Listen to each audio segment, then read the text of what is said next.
Со предлог на Законот за иновацијска дејност, научно-технолошки развој и предприемништво се регулира иновацијската дејност, принципите, целите и организацијата на примената на резултатите од иновацијската дејност и од научно-истражувачката дејност, техничките и технолошките знаења, пронајдоците и иновациите, постапките за доделување на државна поддршка и мерките и активностите за поттикнување на иновацијска дејност, научно-технолошки развој и предприемништво и конкурентноста на микро, малите и средните предпријатија во Република Македонија, основањето, статусот, организирањето и работењето на Агенцијата за иновации, научно-технолошки развој и предприемништво, како и други прашања поврзани со иновацијската дејност, технолошкиот развој и предприемништвото.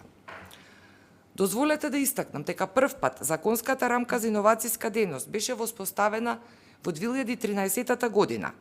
Во изминативе години законот доживеа повеќе измени кои претежно се однесуваа на поединечни аспекти и не овозможија суштинска модернизација. Истовремено, современите предизвици како што се дигитализацијата, интернационализацијата, ја наметнаа потребата од сеопфатна ревизија на законската регулатива. Истовремено, новата законска рамка ја проширува дејноста со регулирање на научно-технолошкиот развој и предприемништвото. Новиот закон предвидува укинување на Агенцијата за поддршка на предприемништвото и на Фондот за иновации и технолошки развој и формирање на нова институција – Агенција за иновации, научно-технолошки развој и предприемништво. Причини за формирањето на новата институција е поради недоволниот капацитет на постоечките две институции за поддршка на иновациите и предприемништвото.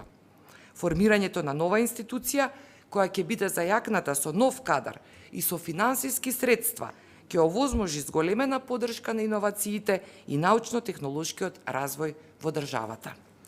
Овие предизвици бараат целосно осовременување на законската рамка, со фокус на јасни надлежности, транспарентни механизми за обезбедување на квалитет.